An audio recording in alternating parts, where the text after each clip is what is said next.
Hello, Jamin. We're here to talk today about your changes in your political strategy. Well, first and foremost, it is to thank you for once again giving me a platform to speak and be heard about my comings and goings when it comes to this fight as a American citizen, as a Redemption Party candidate, and as a disability rights activist. So, thank you, brother TC. I appreciate you. What is your focus first and foremost before the changes in your policy? Number one, I am a reparationist to the core, brother. I forever and always will be a reparationist. The sign behind me, the Redemption Party, that will be the party I run as a Redemption Party candidate. I want to run locally, my civic duties and my voice to uplift the people living right around me in my community. And we believe that's going to be through the city council. I don't believe that running nationally on a congressional or a senatorial level. I believe that's all just a part of the big show that they are showing how ugly it truly is right now in America. I'm going to focus on my people here locally, and that's why I moved to Wilmington, where our constituency here is 56%. The American Negro, Black American definitely is on that level. And so we are shooting from that angle. I will forever be a reparationist. That's my first calling. But yeah, like you said, things are changing. Okay, how has the upcoming run for office changed? I was talking with my campaign team, and we together had really been strategizing on what the best level would be to come at and to gain power through getting a seat in elected office within the city council. We decided as a collective that my best shot as a person who's been dealing with multiple sclerosis for the last 30 years is to come from a disability rights advocacy moment. I did a lot of fighting in Washington state for disability rights, worked with groups such as Front and Center, Empower Movement, Disabled Walk for America, worked on sidewalk, putting in pinpoints and where disabled people needed more access to bus lines and things like that. On the trip here, to come from a liberal state like Washington State and to come to Delaware was a crazy circumstance in itself. Luckily, I have a trust to fall back on and kind of carry me. We are talking with all the disability rights advocates in Washington about a class action because we believe you shouldn't have to wait 90 days for if you're an aging and long-term care recipient in one state, that should follow you. There shouldn't be a 90-day wait. There shouldn't be where you can't use the restroom, you can't eat, you can't get to the bathroom safely. You can't get in bed by yourself. There were 90 days or 5 months that I've been dealing with that, when I had 103 hours a week previously. For the last 5 months, I've been dealing with 16 hours a week. And that is egregiously wrong. There needs to be a standard set and a bar set for disabled people across the country. And that bar has to be met in every state, or people are not safe. You see, I've told you numerous times, if it wasn't for that trust that literally saved my life over the last 5 months, I would have froze to death. I would have died.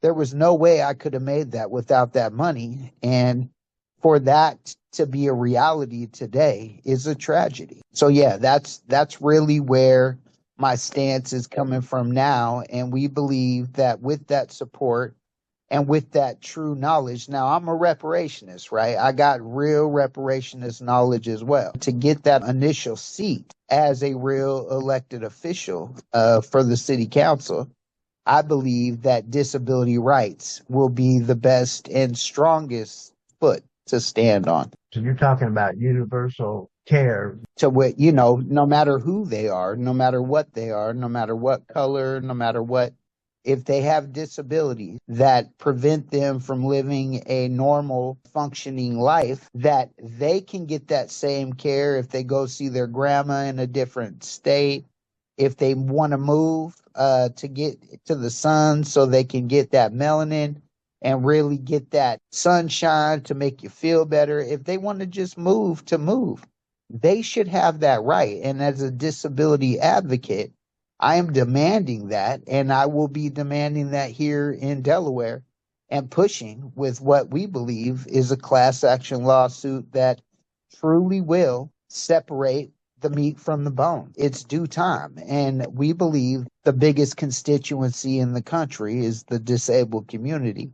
But if you're not disabled, I guarantee you have a family member that is, you have a sister, a brother, a cousin, an aunt, someone who deals and experiences the tragedies that we go through just trying to live life. And we believe that that is how the best way for me to galvanize support, at least initially. And then I can let my reparations teeth shine through once I'm in that position and I gain the community's trust. Now, you told me that you were shifting to some kind of program that's called the Trippy program. I was looking for the place where I wanted to get cremated, you know. As an American Negro, as a Black American, I want to give the job or the services I need to people who look like me, right? To put that invest in my local community. I had met this amazing woman named Titi, and she had helped me so many times, and she was a local here in Wilmington. I said, hey, do you know of a cremation place where I can get cremated that is set up by our people? And she said, oh, yeah, my brother Trippy. Yeah. He owns the Congo Funeral Homes in Wilmington, Delaware. I grew up with him. He grew up right here with me. He's amazing. He's from the hood. He is still to this day helping our people. And I said, okay, all right. That's what I'm talking about. I signed up that Friday. The Trippy Funeral Homes, his policy writer came up and he said, yeah, welcome to the Trippy family. He said, Trippy is the president of the city council. And I said, what?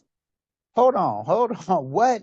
You Trippy, the person who I just signed up to get cremated in his building, is the president of the city council. I said, oh my gosh. And he's like, yeah, welcome to the Trippy family. He said every year on Labor Day, Trippy invites all of his people to the Congo Resorts establishment that they have, and they have a huge feed, and all the elected officials go there. And so what do you know, TC? The Most High, the powers that be on the good side of things, literally just had me join a family and get and I'm in the end times, I ain't going nowhere yet, brother, but in the end they're going to be the one to lay me to rest, right?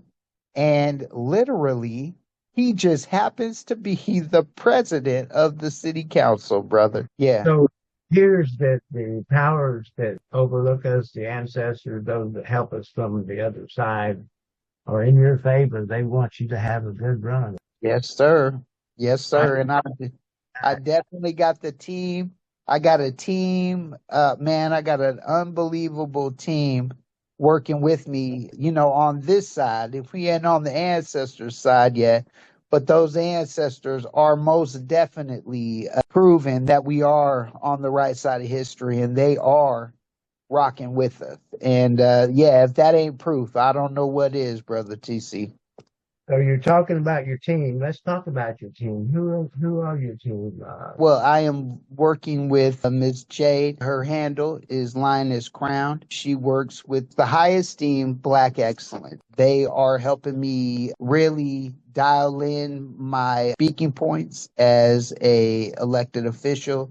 They are helping me through the trials and tribulations I've dealt with here. I'm building this case on the class action lawsuit. but they are so this organization that is helping me really refine my message is just so amazing. Yes, so a big shout out to Jade that is on the team, kind of helping me dial everything in. I also have No Taxation, with which is an amazing ally of mine. She's my mentor. She is up on the hill, up there in Washington, D.C.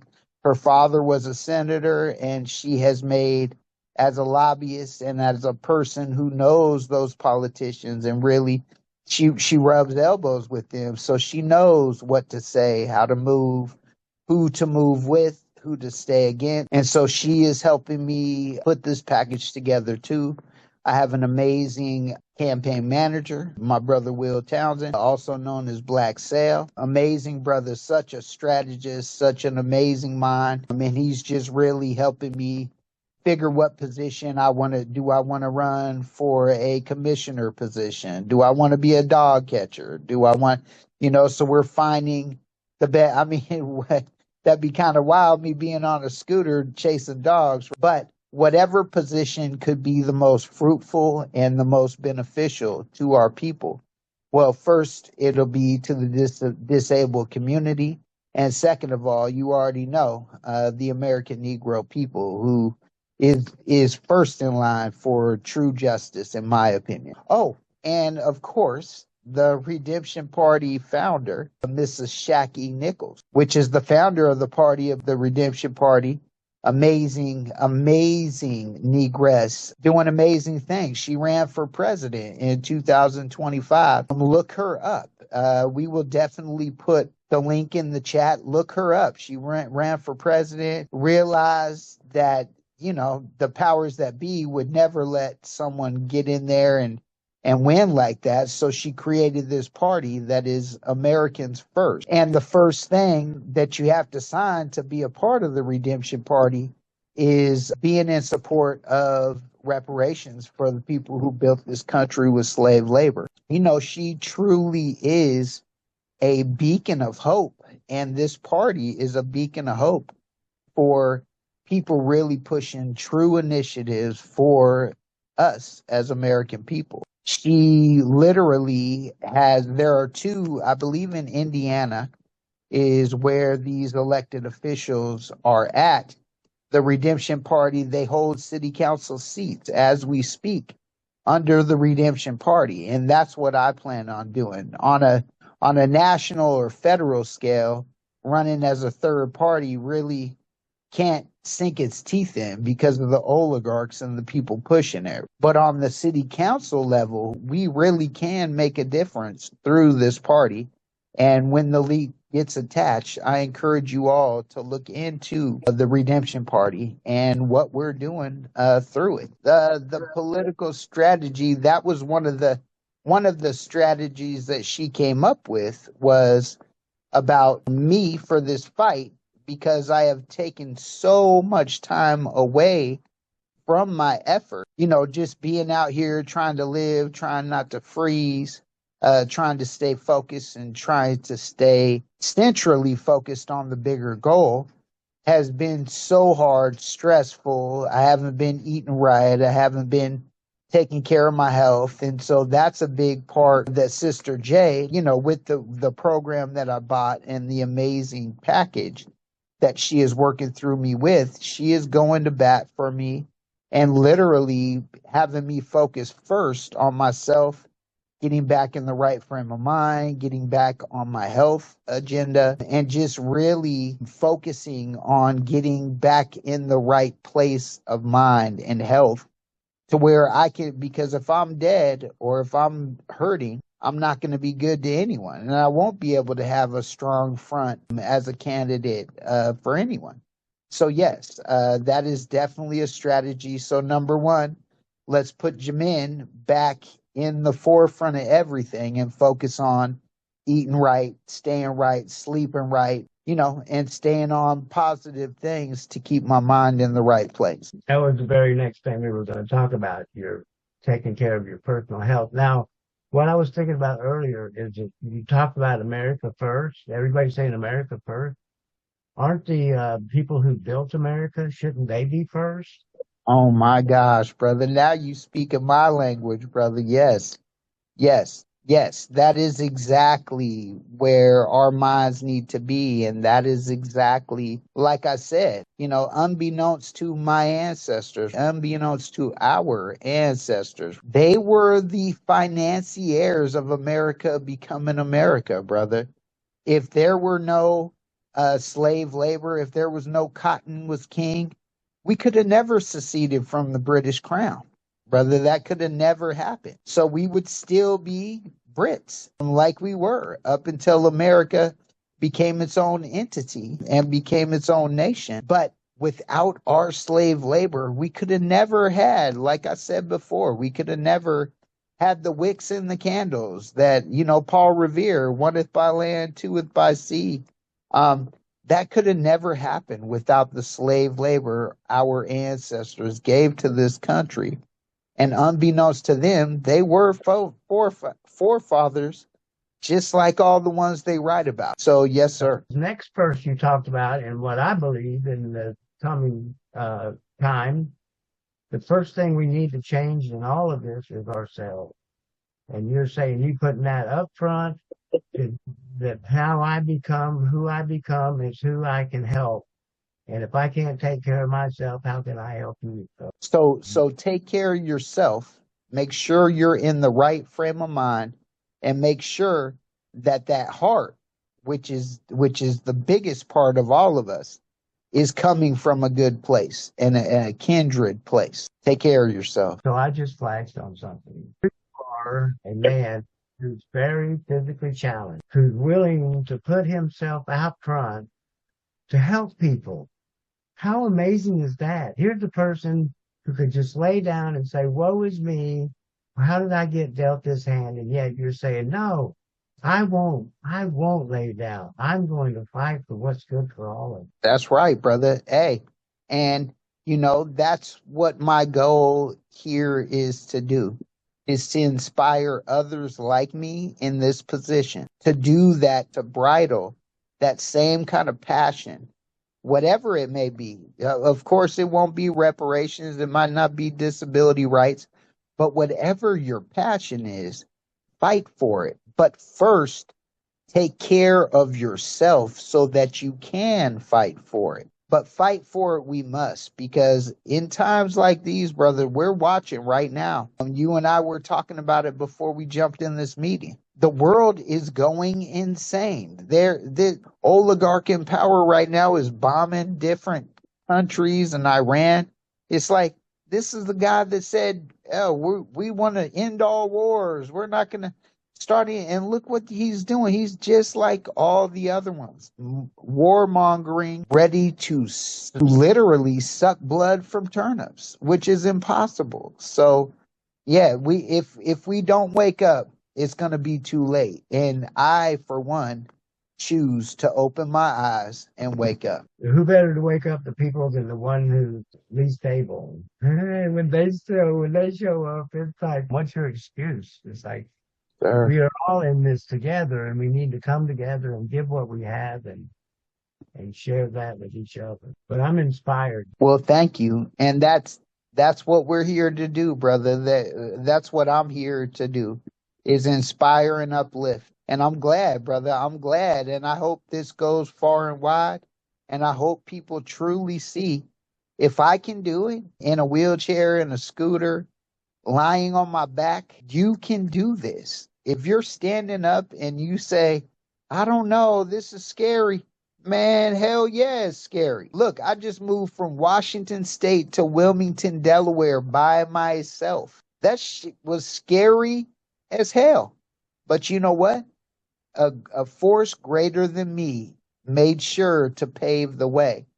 And if I can do it, again, so can you.